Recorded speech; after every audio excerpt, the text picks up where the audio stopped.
I will summarize what we have learned about the normal modes of a string fixed at both ends, which is very relevant today for musical instruments. So suppose I have a string with length L, mass per unit length mu, and tension T, then I know that the speed of propagation is the square root of T divided by mu, and the wavelength is always the speed of propagation divided by the frequency. Speed of propagation times the period of one oscillation, but I avoid capital T's for period, so I will just write it down as frequency. And so in its lowest mode, we call that the fundamental, first harmonic, you will get then this situation, n equals 1, and lambda 1 is then clearly 2L, if this length is L, and the frequency is then V divided by 2L. So that's the frequency for the lowest possible mode. First harmonic. If we go to the second harmonic, then the picture changes. We get a node in the middle. And so we have here n equals 2. So lambda 2 is now L. And so F2 is now again V divided by the wavelength. So that becomes now V divided by L. And so we can write down now the general equation for the nth mode, n being Nancy. Lambda of n is then 2L divided by n, and the frequency in the nth mode, that is the nth harmonic, is then nv divided by 2L. And this v is given there.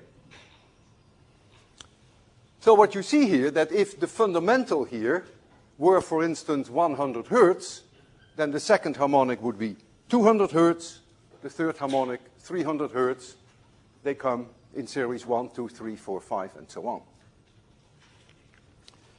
Now clearly, there is the possibility that I would have one end of that string open. We call this then closed closed, or fixed fixed. But suppose I have the same length L, but here I have this infamous rod, which is frictionless, with the infamous ring, which has no mass, and it is fixed here. And now I want to know what the normal modes are. And then in the lowest mode, you'll get this. The angle is 90 degrees. The y, the x must be 0 there. And then it oscillates like this, back and forth. And so now you have that n equals 1, which is now the fundamental, first harmonic. Lambda 1 is now 4L, lambda 1. And therefore the frequency that you now generate is twice as low, is now V divided by 4L. So you can go one step further. You can ask now for the second harmonic. So here again is that rod. So now I introduce another node here. And so now the string would look like this. This is again 90 degrees. And as it oscillates, it would move like this. And so now this is n equals 2. This is the second harmonic. You can just look at it. Lambda 2 is 4/3 times L. Right? You need to make it longer. And therefore, F2 is now 3 divided by 3V divided by 4L. And so now we can write down the general recipe for the nth mode, n being Nancy. So we'll find then that lambda n is now 4L divided by 2n minus 1. And that now changes the picture quite dramatically. Because if you follow here that you go from lambda 1 to lambda 2, it changes not by a factor of 2, but it changes by a factor of 3. And so the frequency in the nth mode, which is the velocity divided by lambda n, is 2n minus 1 times the velocity divided by 4L. And so what you see now, if we take both systems and suppose L were the same, mu were the same, and T were the same, then F1 in this mode, this instrument, is half the frequency of F1 there. Because there you have downstairs a 2L, and here you have a 4L. So, for instance, if that were 100 Hertz, with the same length here, you would get 50 Hertz, if all other things are the same. And then the second harmonic would be 150 Hertz, because if n becomes 1, you get a 3 upstairs. If n becomes 2, you get a 5 upstairs. So now the ratio is 1, 3, 5, 7. Whereas there the ratio is 1, 2, 3, 4, etc. Now if I take a string in isolation and I oscillate it, I almost hear no sound. There's not enough air that is displaced by the string. And so what we do is we have to mount it on a surface that starts to vibrate with it. And you see that on all musical instruments. I will demonstrate that to you in a simple way with a tuning fork. I have here a tuning fork, and if I just excite this tuning fork, it is 440 Hertz, you will hear practically nothing. I hit it now. I can hear it, I'm very close, but most of you cannot hear it. However, the moment I put it on a surface, the surface starts to vibrate with it, so I drain the energy faster out of the tuning fork, but you get more volume, more sound. The larger surface oscillates, so the pressure wave is stronger. And I will demonstrate that. Oh. You hear it now? Do it here.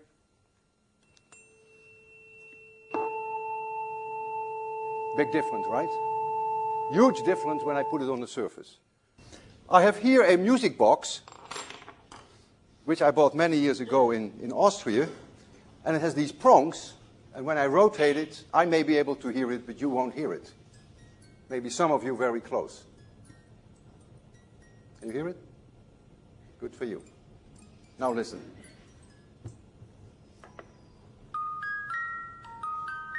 Big difference. So now the whole surface oscillates. Again, you drain the energy faster, of course, but you get more sound. I can put it on here.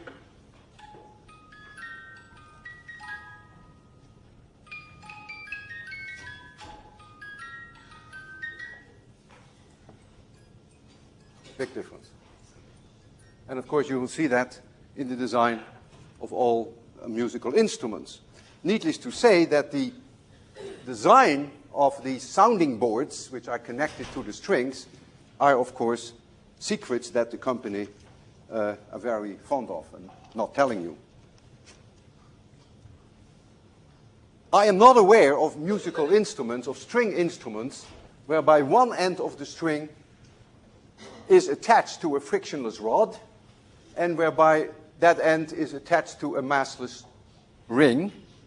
So I will restrict myself in discussing musical instruments, string instruments, to the one whereby both ends are fixed.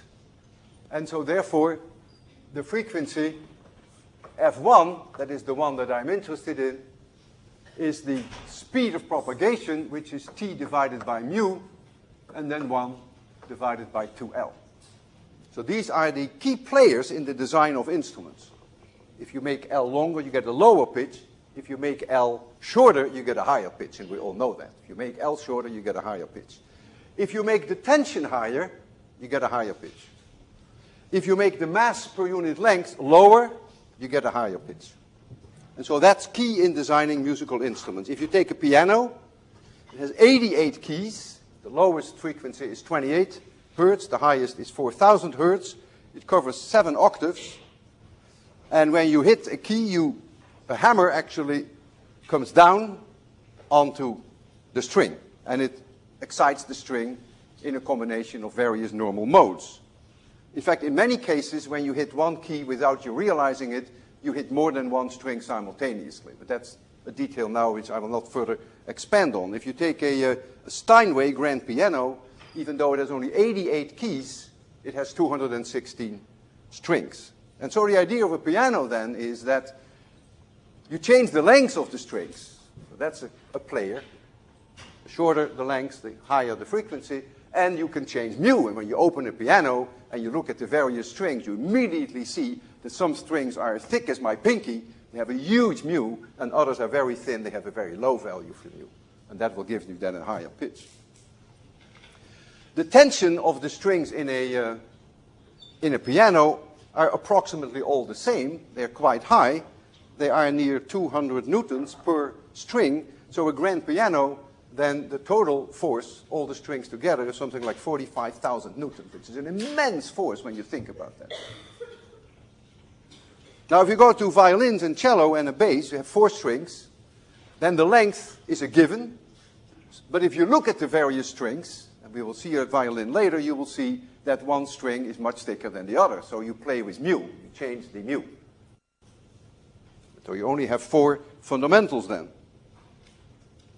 If you go to a Museum of Fine Arts in Boston, they have a wonderful collection of musical instruments. You will see musical instruments with just 2 strings, and you will also see musical instruments with 1 string, but I have never seen one, as I said earlier, whereby one end of the string can freely move. But maybe they do exist. So now comes the issue, if you have built an instrument, how do you tune it? Well, with a piano, you ask the piano tuner, maybe once a year or once every year, to come and tune the piano for you. And what the piano tuner does is simply change the tension in the string, which is a major job, of course, if you have 216 strings. With a violin and a guitar and a cello and a bass, it is the player herself or himself who is doing the tuning. We will see that later today. They actually change the tension in the string, and then they listen carefully to get just the right tone.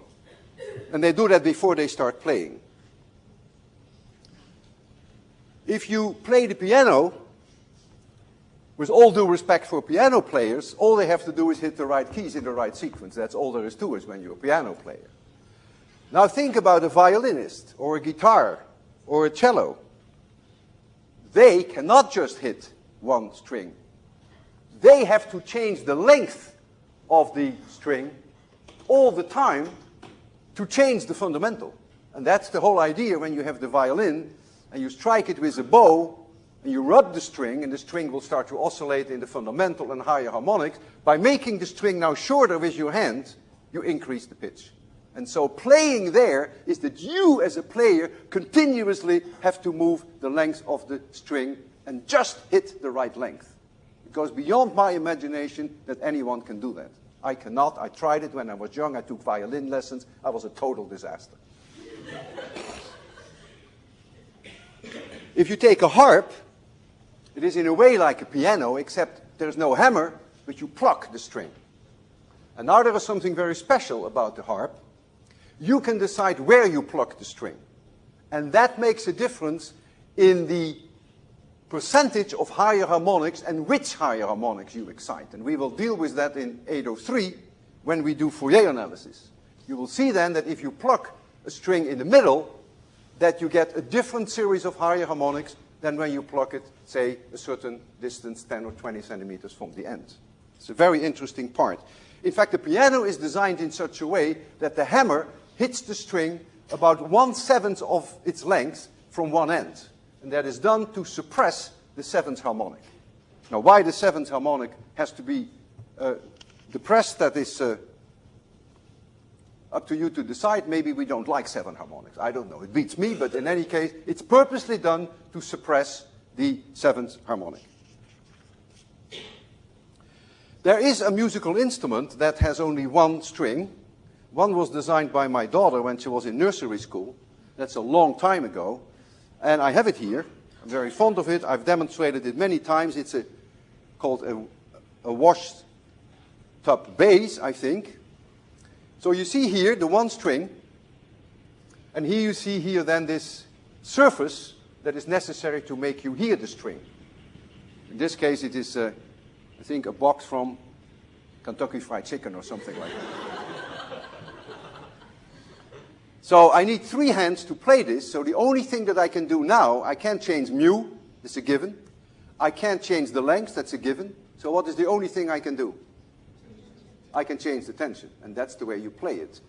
And for that I need 3 hands, but I will try to do it with my mouth. And then you listen. When I increase the tension, you will hear the frequency go up. When I decrease the tension, it goes down.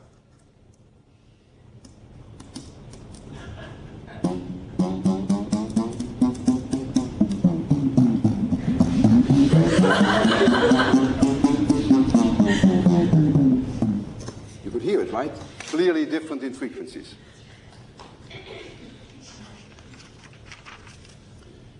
Pythagoras, who lived in the 6th century BC, discovered that musical notes are very pleasing when the lengths of the strings come in simple ratios, which is quite remarkable when you think of that. 2 to 1 give you an octave, 3 to 2 gives you a fifth, and 4 to 3 gives you a fourth. And the evolution of Western music is based on that, where you take a piano. The piano has the octave, 1 to 2. It has the fourth, 4 to 3, and it has the fifth, 3 to 2. And somehow these are very pleasant intervals when you play them in combination for our Western ears. Doesn't mean that it is also true for other cultures. The ancient Greek astronomers, even all the way up to Kepler in the 17th century, believed that the musical instruments could also explain orbits of planets. And this was known as the music of the spheres. It was believed that the movement of the planet produces music, but our ears were just not sensitive enough to be able to hear that music. And of course, it shouldn't surprise you that all this was mixed up with religion. The fact that it was pleasing to hear music that comes in simple ratios must show the hand of God, if you want to believe that. I now want to turn towards wind instruments. And we're going to put a wind instrument here, which is nothing but a tube, length L. Let's start with one that is closed on both sides, length L. And if it is closed on both sides, then the pressure here on this side and this side can build up, as we discussed last time. So there are going to be pressure antinodes. And there are going to be nodes for the motion of the molecules. If I have here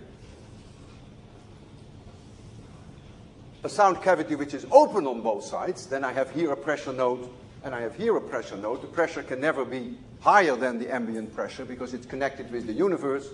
When I say pressure, I always mean overpressure, over and above 1 atmosphere. And so it's immediately clear that the solutions that we worked out here for closed system must be exactly identical to this. So you do get precisely here that lambda n is again 2L divided by n. There is no difference. And f of n is nv divided by 2L.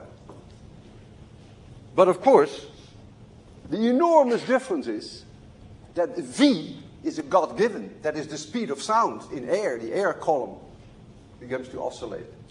And so v now is approximately 340 meters per second, which is non-negotiable. So there is no way that you can manipulate mu and t to change the speed of propagation. The speed of sound in a gas, something that I really wouldn't want you to remember, I will return to that at the end of my lecture, is given by this equation, but you may forget it as far as I'm concerned. R is the gas constant, T is the temperature of the gas, in degrees Kelvin, and gamma, if any of you remember that from 801, is the ratio of specific heat at constant pressure divided by specific heat at constant volume. But if you've never had that, that's fine too. Just take my word for it. I will give you some numbers for gamma later. And then m is the molecular weight. So this is the speed of sound in a gas. So it's a given for air. There's nothing you can do about it. Room temperature, it's given. It changes with temperature, which is interesting. So the way you get the system going, you must somehow blow air past, maybe in this direction or so, and then the column starts to excite. It's very hard to see why that happens, but then the column gets into normal modes, and you may get a whole collection of various normal modes, a superposition of many normal modes. Now there is, in the case of sound cavities, what is very easy to make a system which is closed at one end and which is open at the other. That is very easy. Which you cannot do here, you can do that here. And so therefore, in this case, that one side of the cavity is closed and the other one is open, there are musical instruments. A clarinet comes very close to be almost closed at one side and open as the other, but there are many musical instruments which are open on both sides. So then you would have here that f of n equals 2n minus 1 times v divided by 2l. So then you have indeed this case which we dismissed for string instruments, divided by 4l. And the easiest way to demonstrate that to you, to take my pen, this is the cover of my pen. It is closed on this side, believe me, and it's open here. And it is about 3 centimeters long. You may not like the frequency. It's a very high-pitched frequency, and it may be a cocktail of more than one mode. That is a musical instrument. Not the best, but it is a musical instrument. Closed and open on one end and the other. So now, it is important that we get some feeling for the frequencies that you can produce with the various wind instruments. And so here I have listed for you the length L, and this is then an open-open system. Of course, it's the same for a closed-closed system, but a closed-closed system doesn't make a very nice musical instrument because the sound is not coming out, so that's not the idea. So therefore it's open-open or it is closed-open, and you see here the length, and of course the speed of sound is a given, so I can't change that. And this is then the fundamental, the first harmonic, covering the entire range of your hearing, all the way from 17 hertz. So you would take a 10-meter long tube, open on both sides, to get in the fundamental the 17 hertz. And for a closed open system, that would then be easier, so you could get away with half the length to get the same. You get half the frequency. That's basically what a closed open system does. And so we'll keep that on so that we can understand when we hear the various frequencies, why the frequencies are as high or as low as they are. Now here, we have a tuning fork, which is 256 hertz, which is mounted on a sound cavity, which is closed on one side and open on the other. And that is done in order to get perfect matching between the resonance frequency, the fundamental of the box, and the 256 hertz. You can do that, of course, if you're only interested in one particular frequency. So for this case, then, you would have that the frequency, f, is the velocity. So we go to this case now, to the case of this equation. So the frequency, this is in the first harmonic now, is v divided by 4L. So that is 256. So that is 340 approximately divided by 4L. And then L comes out to be about 33 centimeters. And indeed, if you measure the length of this, you will find that it is roughly 33 centimeters. And so now you have a case where you have perfect matching. So when I hit this tuning fork, then the box loves to oscillate exactly at that frequency. So you get a very large sound, so you drain the energy very quickly. You do see often tuning forks which are mounted instead this way. You can also have a box like this, open and open on both sides. Then it has to be twice as long. So for very high frequency tuning forks, you often see it open, open.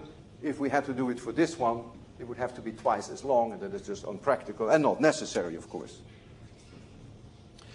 Now, with musical instruments, you produce an infinite number of tones, so there is no way that you can, of course, design your sounding board that it resonates with every single frequency. And so this is where the secrecy of the manufacturer comes in.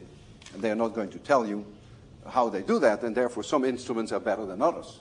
And you pay for that. If you have a barrel filled with liquid, I remember that in France they did this technique that I'm telling you about, and the wine was up to here, say, and they wanted to know, you couldn't look into the barrel, they wanted to know where the level of the wine was, they would knock on this.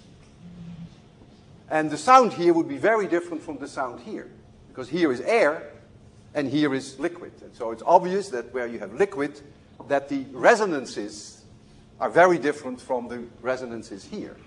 And so that's one way that you can tell what the level is of the wine. When you have a cold, which I happen to have today, I remember as a kid I would go to the doctor and he would ask me to inhale and then he would knock on my chest. And then he would exhale and inhale and knock on my chest, and then he would be able to tell whether there was fluid in my lungs or not. I don't know how sensitive that is.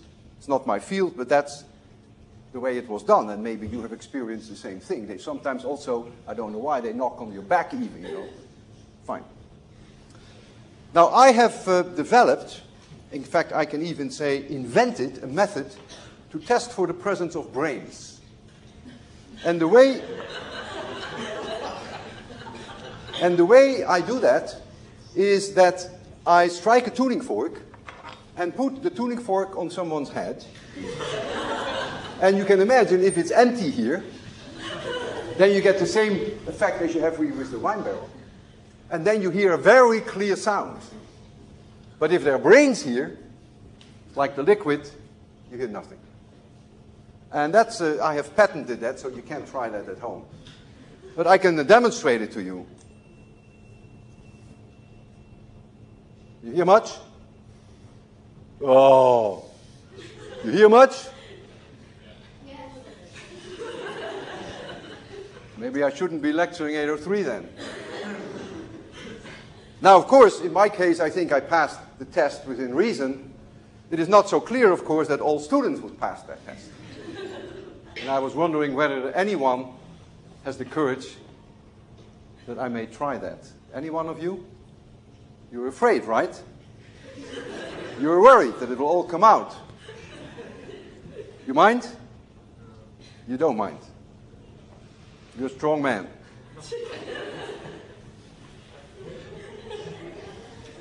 Now you have to be quiet, otherwise we can't tell the difference.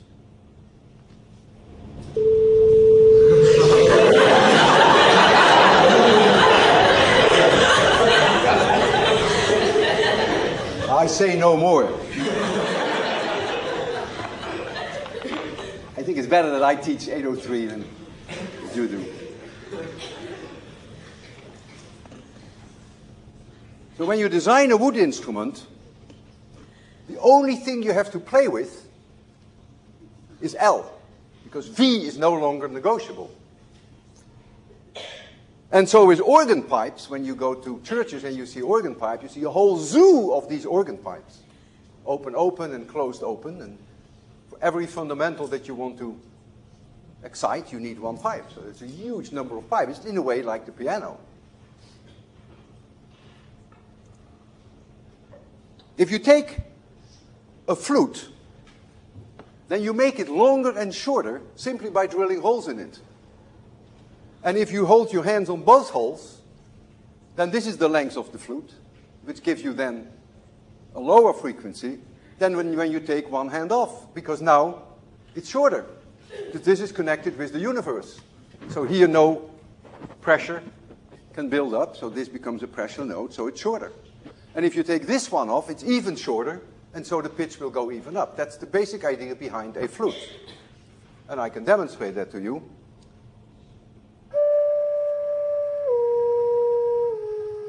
You hear the pitch go down?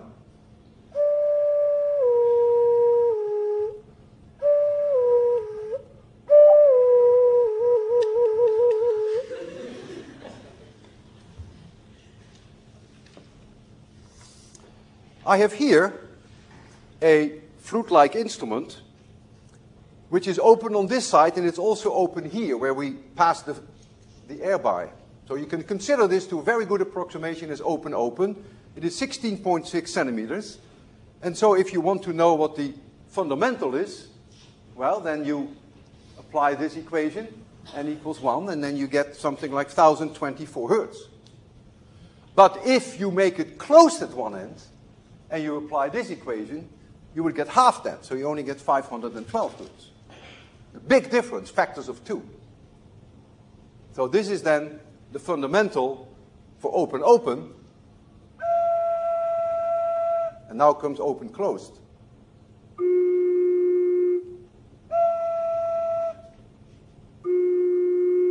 Factor of 2 difference.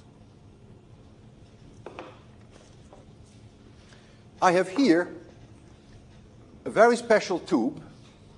It is open and open on both sides, and if you don't believe me, Annie, I can see you.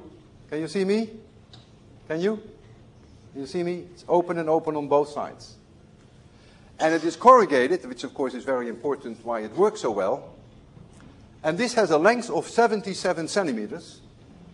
And so you can calculate now, using this equation, n equals 1, what the fundamental is. And the fundamental is about 220 hertz, the first harmonic. And since it's open-open on both sides, the second harmonic will be 440 hertz, and the third harmonic 660 hertz. And by twirling this around, with a little bit of luck, you can get a wind flow past here, which only excites the lowest mode. Sometimes you hear the lowest one and the second. But when you twirl it faster, you get higher harmonics. And I want to demonstrate this to you. I'll first try to excite the 220, which is the lowest mode possible, which is the first harmonic, the fundamental. And I'll try to make it clean, just only the fundamental.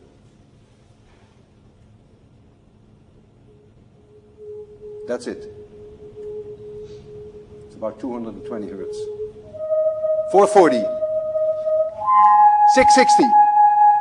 880. 880. 660. 440.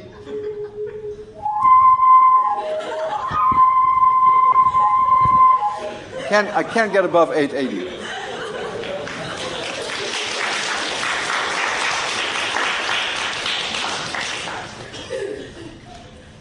There are ways that you can change the length of a wind instrument. One is by making holes in it. Another one is by really physically changing the length. And there's one instrument which is well known for that, which is a trombone. So you actually change this is a system which is open, and it is closed at the end. In this case, you can see that, just like a piston, and so it's closed. And so now by changing the length of the cavity, you can change the fundamental. So we get it this way.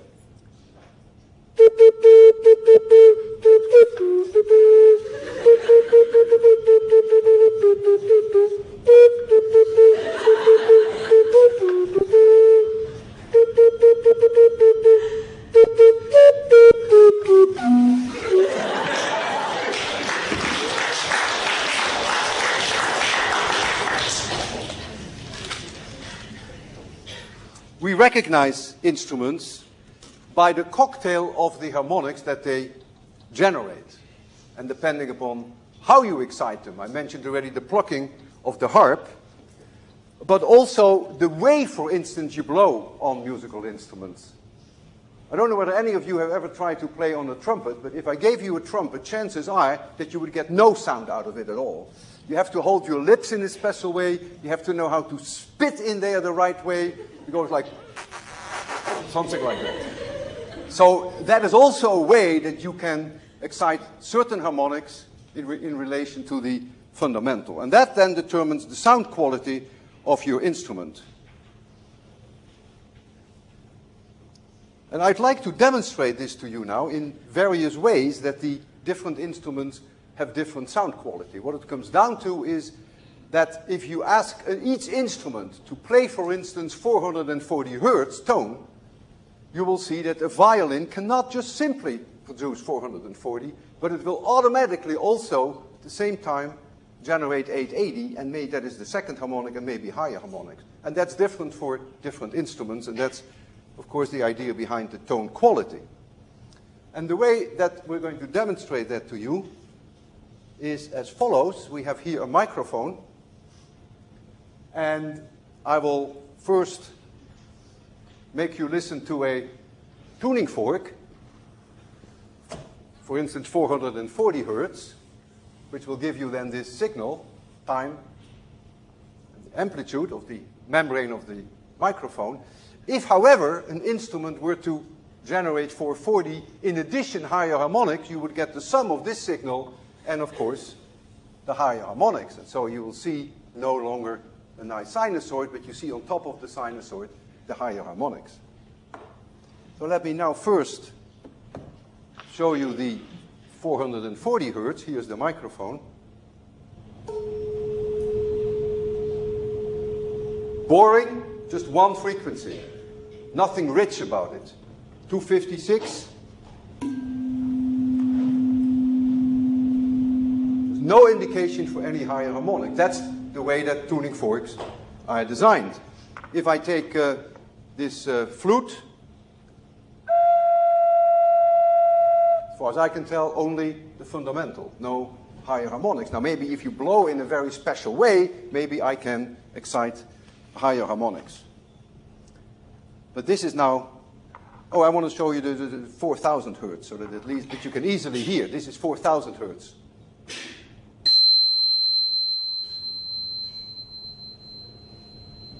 All right, so you get the idea. So you know now what you're going to see, but you don't know yet what you're going to hear, neither do I. We have 6 students who are very brave. I would like to all of them to come down now, and they are going to demonstrate their musical instruments. So all of you come down, please. Yes, you get your instrument there. Now just come here, that's fine. Don't worry, come here.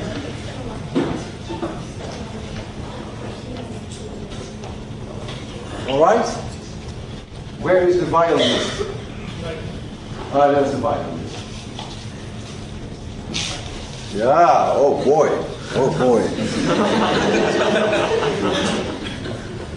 The first person who's going to demonstrate the violin is going to be Mark Avaro. And I'm going to ask Mark first to only produce what he thinks then is 440 hertz. Now we have for you a special chair. We will bring the chair very shortly. So let me remind you then of the 440. This is 440.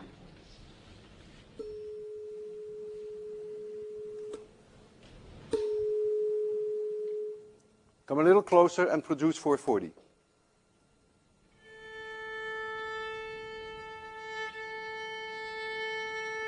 Now look, did you see that you could really see the 440 in there? It was the same spacing as my tuning fork, but there were many higher harmonics there. Show it once more. And they then give you all these wiggles.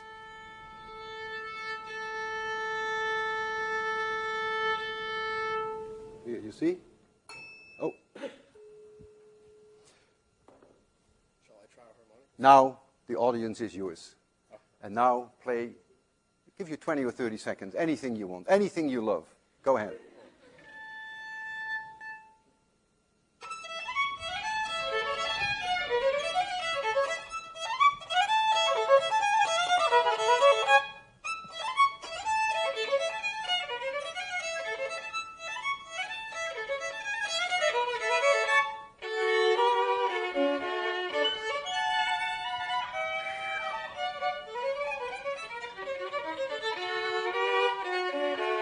You are fantastic.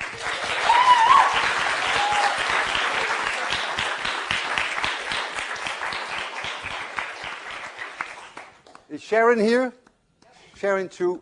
So Sharon is going to demonstrate to us the flute, and maybe you can show it to the class. See, her flute has more holes than mine. I only have 2. She has quite a few more, and she opens and closes them with valves. Sharon, you may not be able to exactly get the 440 with this instrument, but that's okay. Come close and show us your 440.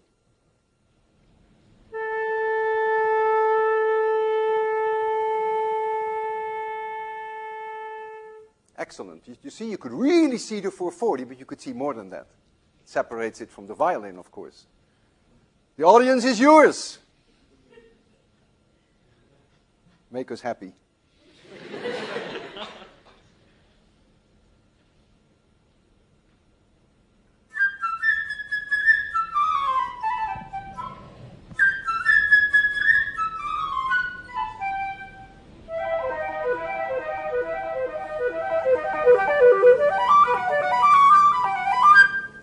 Terrific.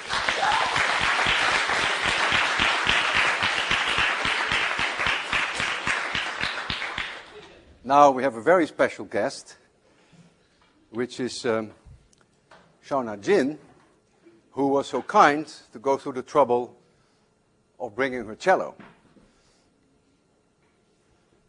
Now you think, Sharon, that you can come close to 440?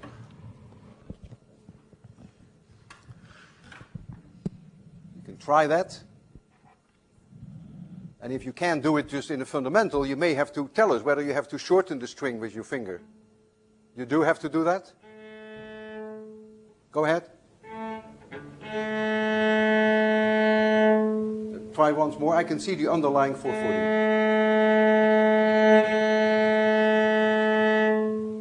And did you shorten the string? No. Or there was no finger on the string? No. So this is the fundamental of that string? Yes. The middle A of the piano? Yes. The show is yours. Oh, I don't practice anything. I just wanted to bring my cello in. You practiced on it? No, I didn't. Oh, you didn't. Good for you.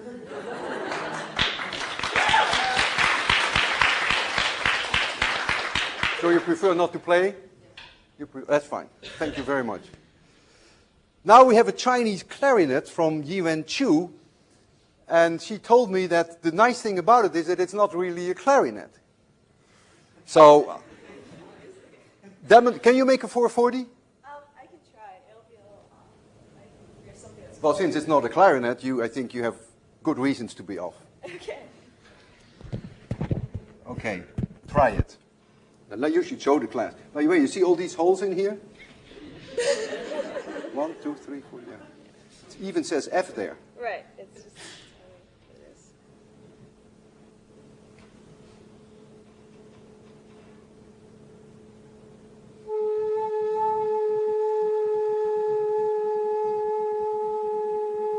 Very nice. I do see overtones. The audience is yours.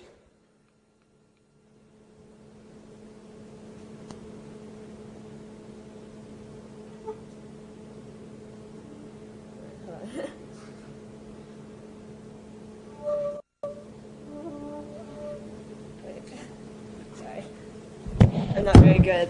I don't really practice. It's all right. I did also poorly on the trombone. That's the way it goes.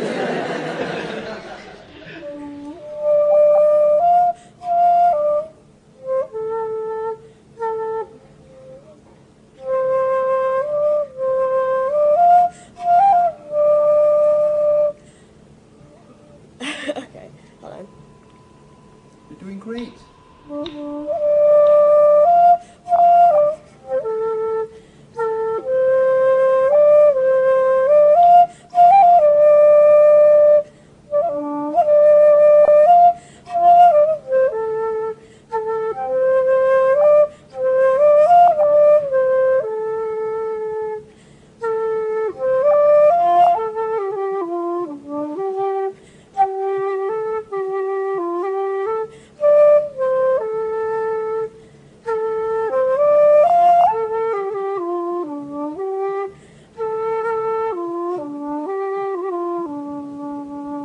Wonderful.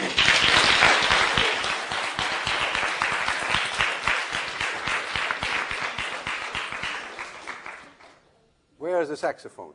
There is the saxophone. Colin Johnson. Colin, 440. Oh, man, you go all the way down there.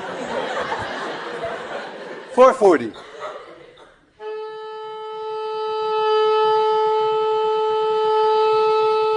Very nice. You can see it, but we can. It's very nice. If you stay there, the audience is yours.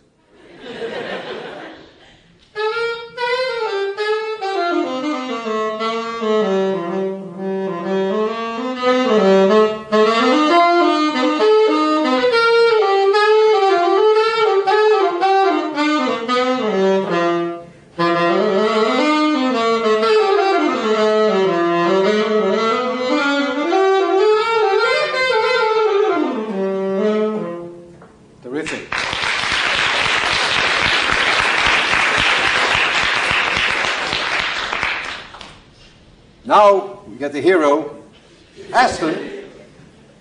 Aston is going to play a 440 hertz tone on his percussions. The show is yours. Actually, so it's not going to be technically possible for me to do. But we had email exchange about that, and you said you could produce 440 hertz. Oh, can you show the percussions for one thing? Well, I can do these. No, we're going to do percussions, right? Okay, well, go ahead. I'll do these first. These are smaller, so they're small percussions. They're well, these finger symbols, so they almost get sort of near a tone that you could see on this. So I'll do this. Actually, let me. I think it's nowhere near 440. What do you think? It's got 440 overtones. Oh, it has 440 overtones. It can never have a 440 overtone. The overtones are always higher. It had maybe an undertone 440. Go ahead. Well, let's call it 440. Okay, let's do it. And then these are just for fun. Well, that's why you're here, right? So, man, we can't wait. 20 seconds. It's your show.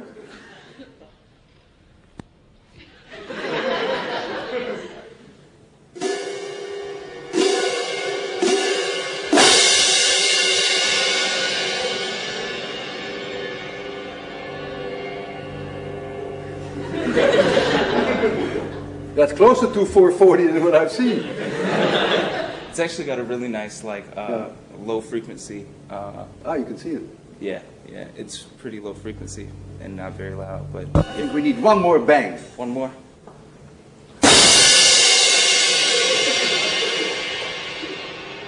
Thank you all. Great.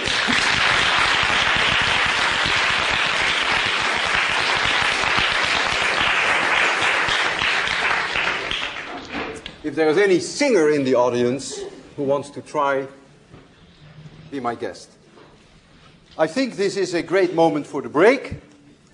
While we have a break, feel free to play around with the wind organs and also with the tuning forks. Be a little careful. You may also try the trombone and the flutes.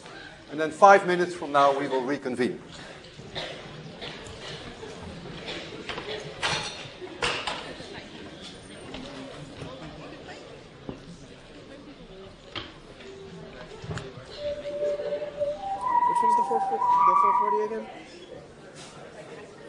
Which one's the 440?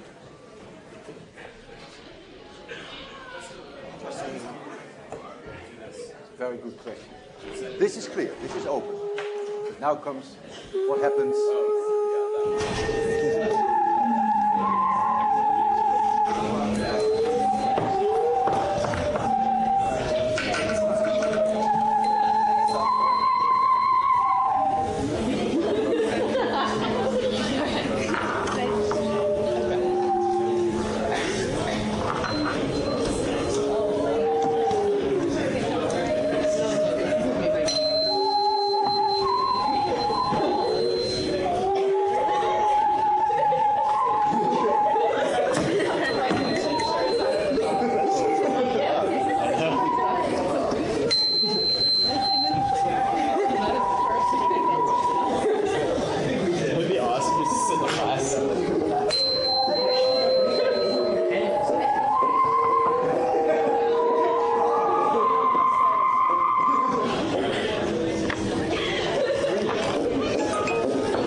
I bought it separately.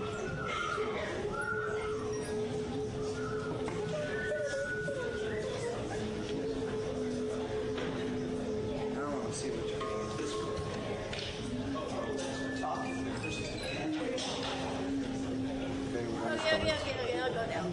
So what?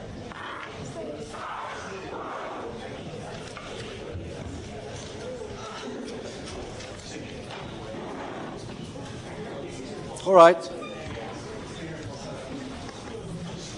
So, what we have been looking at are one-dimensional standing waves,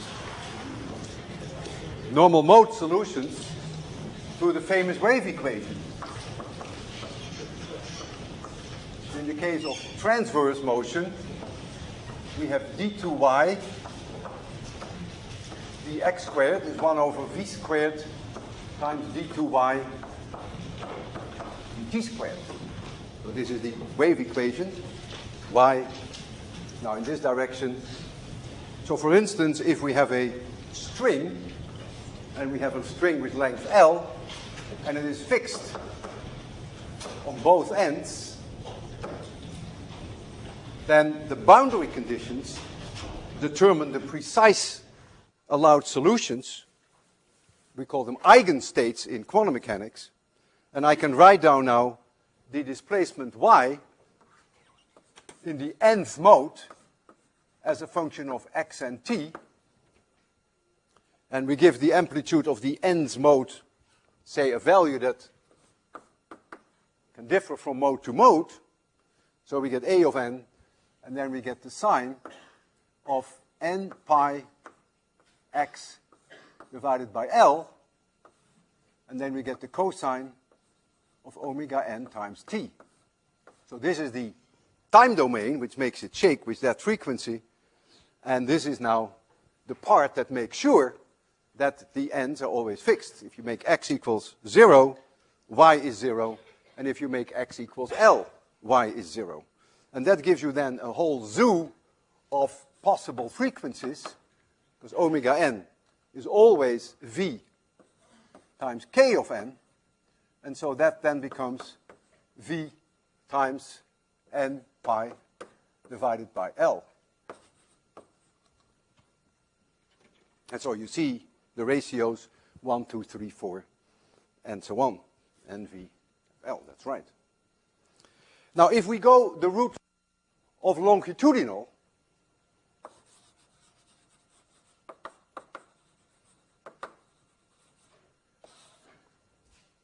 then if we have a system which is open-open, like we discussed before, and it has length L, then you get exactly the same solutions, provided that you replace what we have y there, you have to replace that by p, p being the overpressure. Because at the ends of an open-open system, the pressure can never become higher or lower than ambient, and so you have pressure nodes. And so you get exactly the same solution that you have there, provided that you replace this by a p, and this you replace maybe by some capital P, which is then the amplitude. But this and this is the same, except, of course, that omega, this v is non-negotiable in the case of sound. If you have a open-closed system,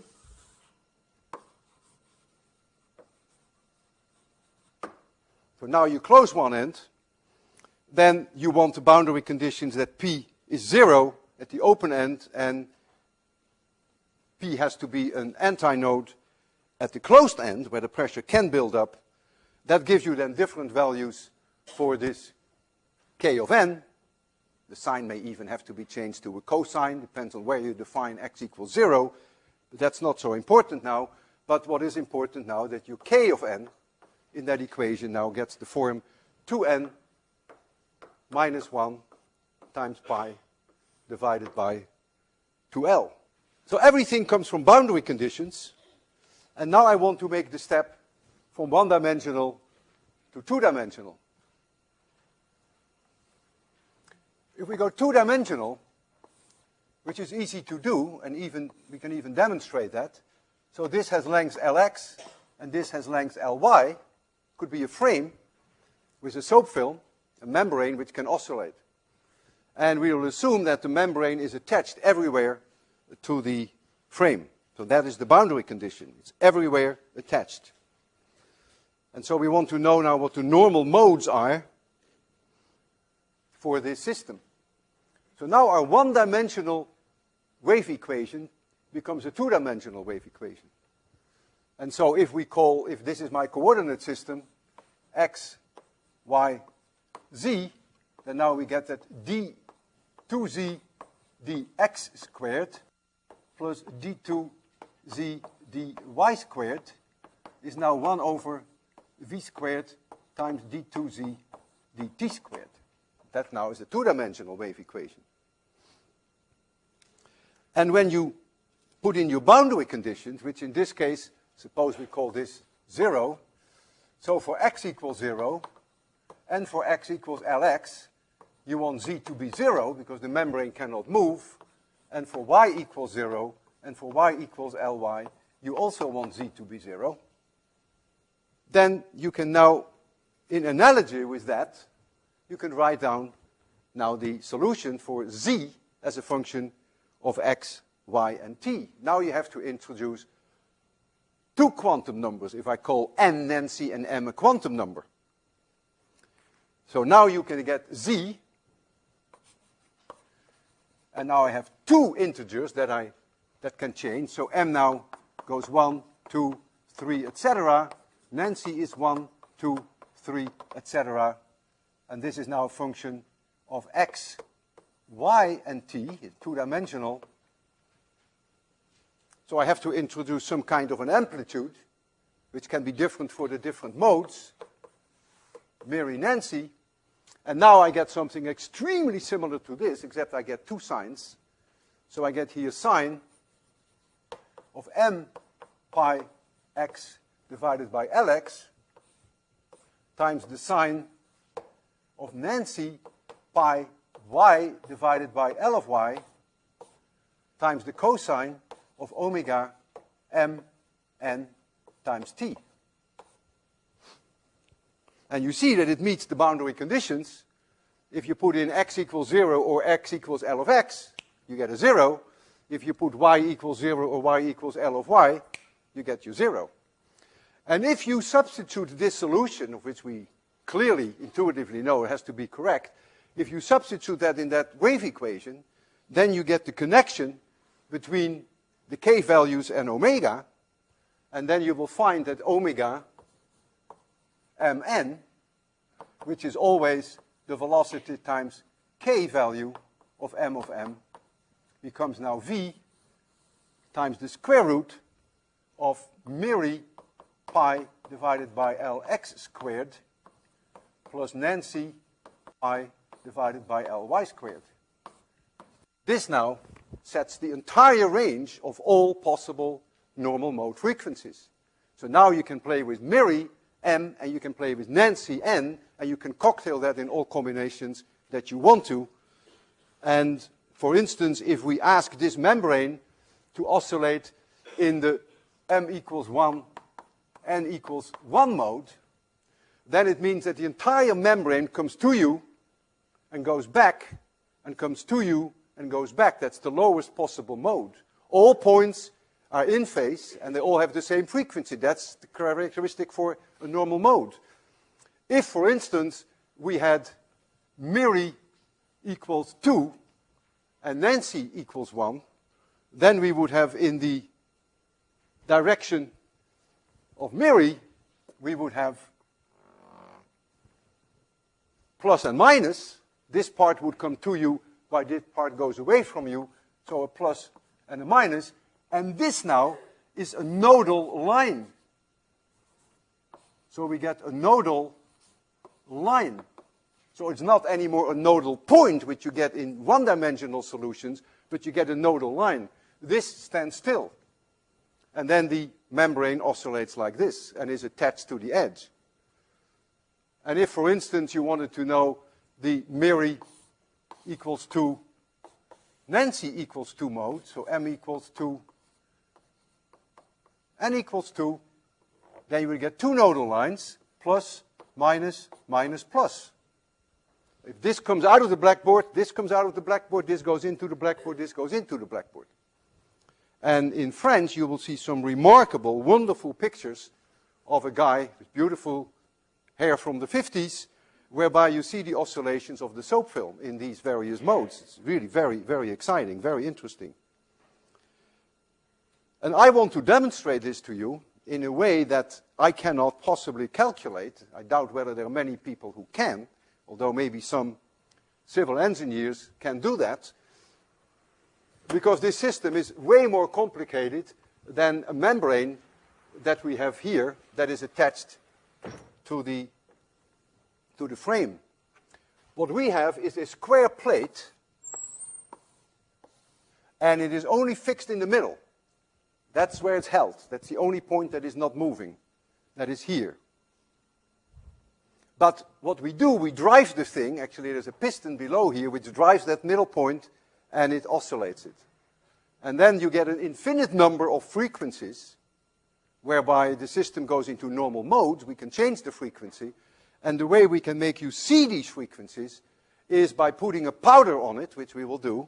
And then the places where there are nodal lines, the powder stays. And the places where there are antinodes, the powder is literally thrown off and it accumulates at the nodes. And that's the idea of the next demonstration. We call these the Chladni plates. And after the lecture, I would invite you to actually play here with this violin bow. And so here we have similar Chladni plates which have different boundary conditions. This is a square, triangle, and this is a circle. And you can put stuff on there, and then you can try to hit these resonance frequencies with the bow, and you get remarkable patterns. So let us first go to our system which is driven, so that is very controlled. We can adjust the frequencies almost any way we want to.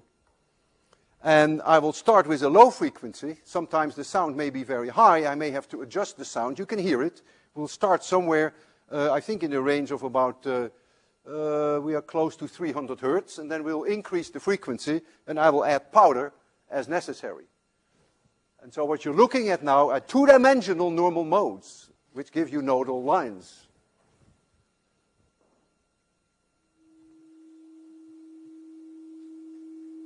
Wow, I'm right on resonance. That's an accident. We didn't try that.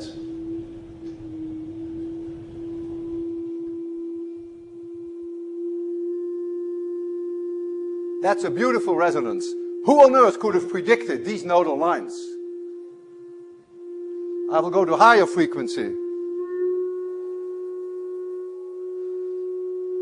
I will lower the volume a little. Wow!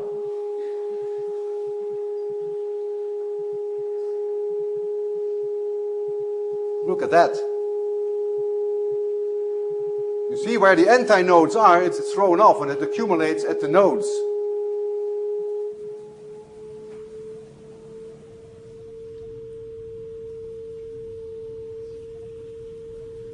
Hey, that's a weird one coming up. My goodness. I've done this many times. Every time I do this, I see different ones. Because you can so easily, no, the normal mode frequencies are often so close together that you can very easily skip one and go over one. Isn't that amazing? How, well, you look at these lines here. It's completely ridiculous.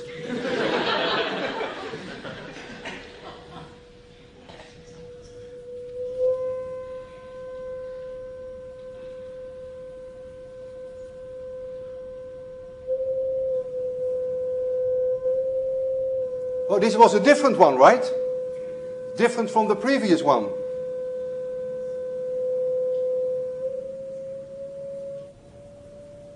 I'll increase the volume.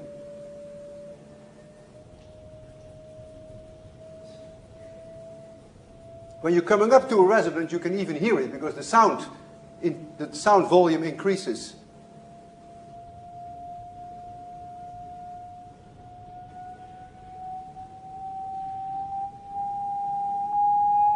Holy smoke!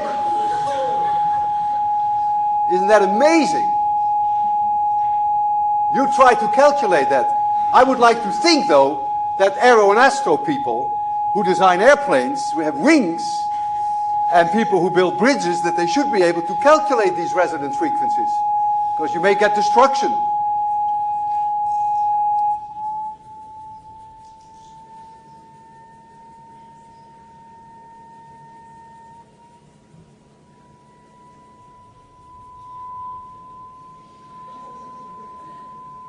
Look at that one. I've never seen this one, Michaels. This is completely bizarre.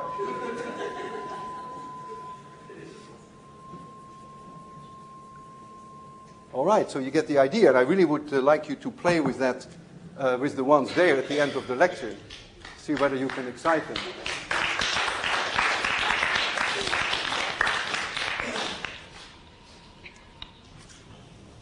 So now, I want to make the step to three-dimensional wave equations. This was a problem that Professor Marval Valla, who's sitting in the back, put on the final exam of 803 this spring, this year.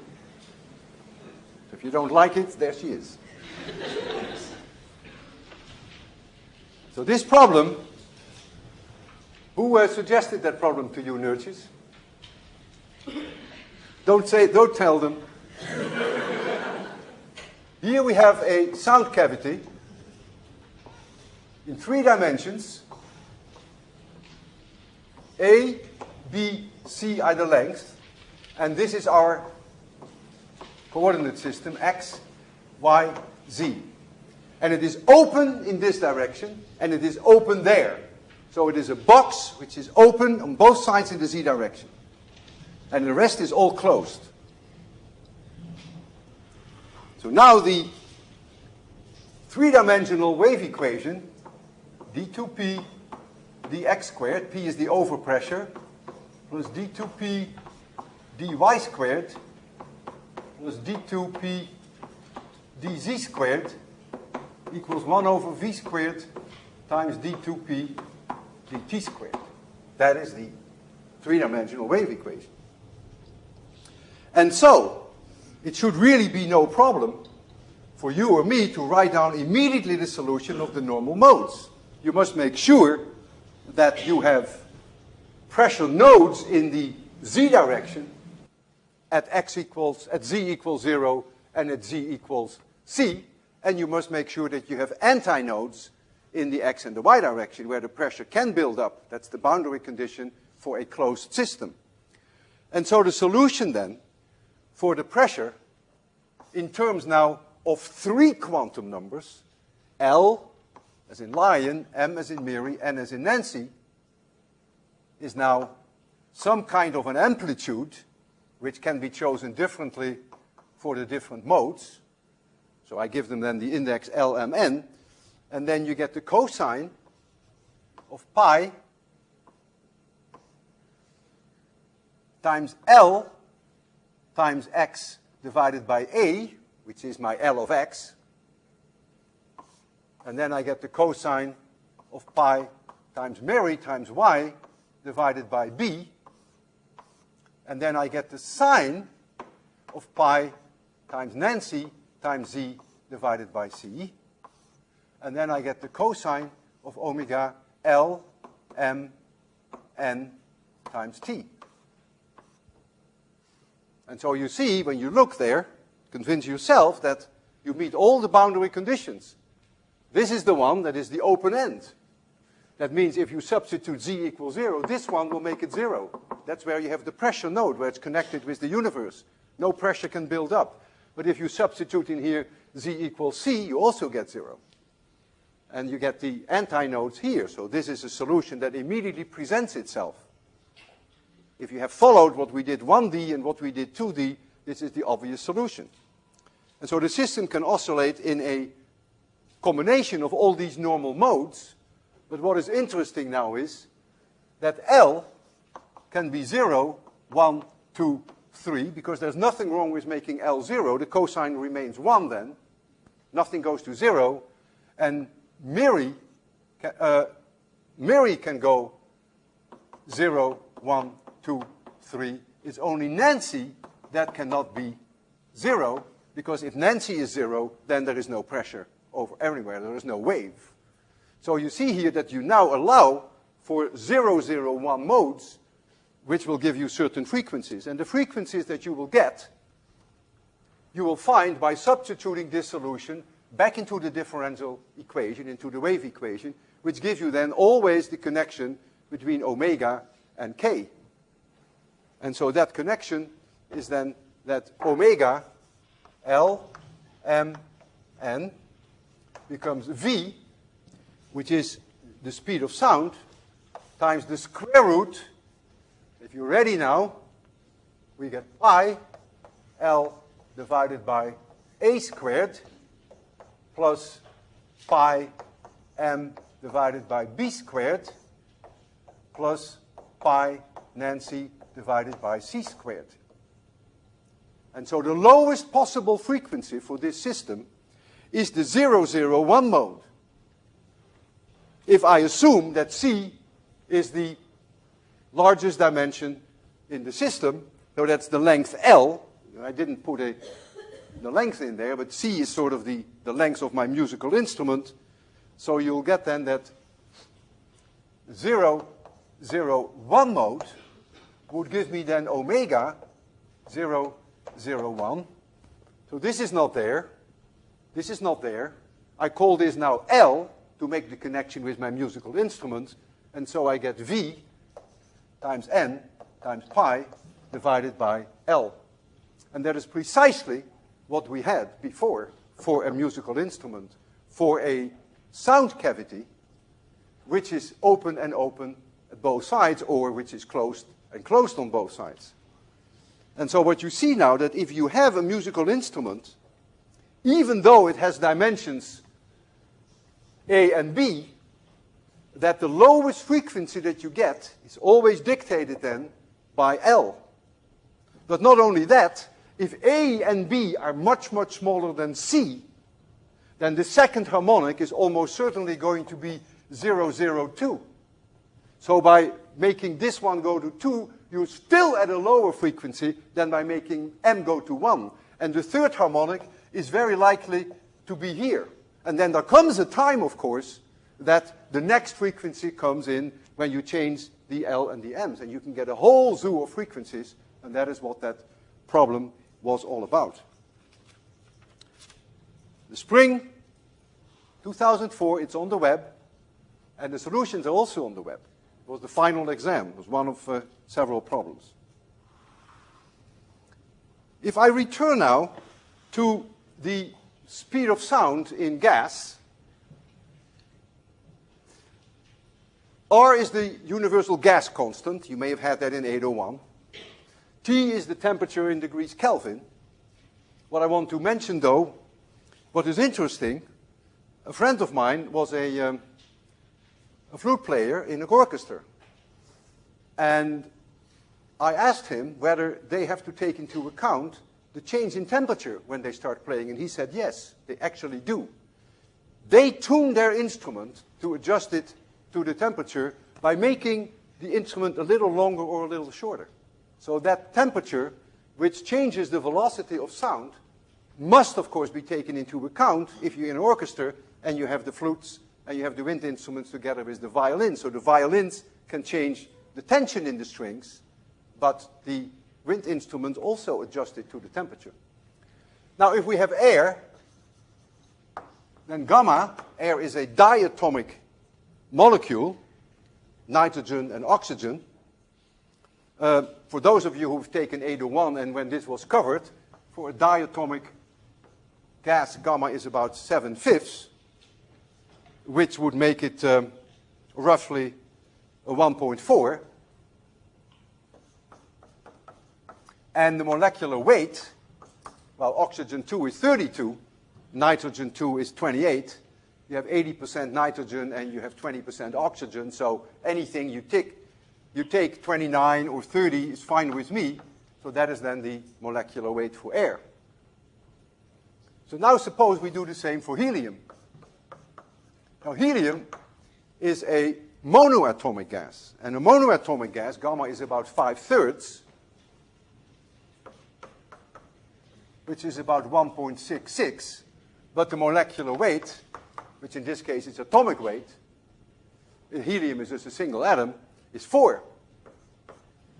And consequently, the speed of sound in helium is roughly 3 times the speed of sound in, it's 3 times the speed of sound in air. You can just substitute those numbers in there, and you will find that it's about 3 times higher. Now, my voice is some kind of a musical instrument, not unlike a violin. It has strings, which are my vocal cords, which oscillate, and these strings are connected to a sounding board, which is my larynx, which is my throat. And that creates a voice which you recognize. You say, yeah, that is Walter Lewin. My sounding board, just like the sounding board of the violin, resonates at certain frequencies better than at others. And that gives you then the characteristic tone of that particular violin, of that particular person. However, when I inhale helium, my poor throat has no idea about that, and so it starts to resonate at different frequencies. And therefore, my voice will be very different because of the difference in speed of sound. Because remember, the resonance frequencies of cavities, of sound cavities, their resonance, their frequency, depends directly on the velocity v. I have here omega, but the same is true for f, of course. Now, there's only one problem. And the problem for me, not for you, is that there is no oxygen in helium. And if I take in too much helium, I'll be on the floor. If I take in too little, it won't work. And so there is always a very fine line, but I'm not joking about it, that this is really an experiment that can make me extremely dizzy, because I will be without oxygen for some time. And I'm actually not aware of it, because you just inhale that helium, it feels great, you know, it's like...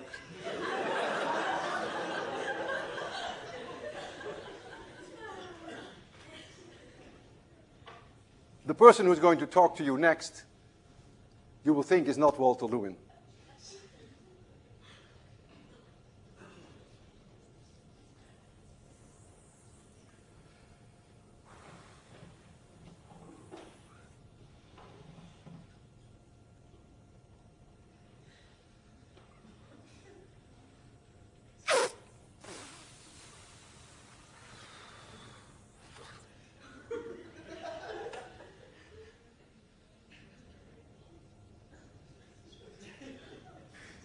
I wasn't joking, really, I'm telling you.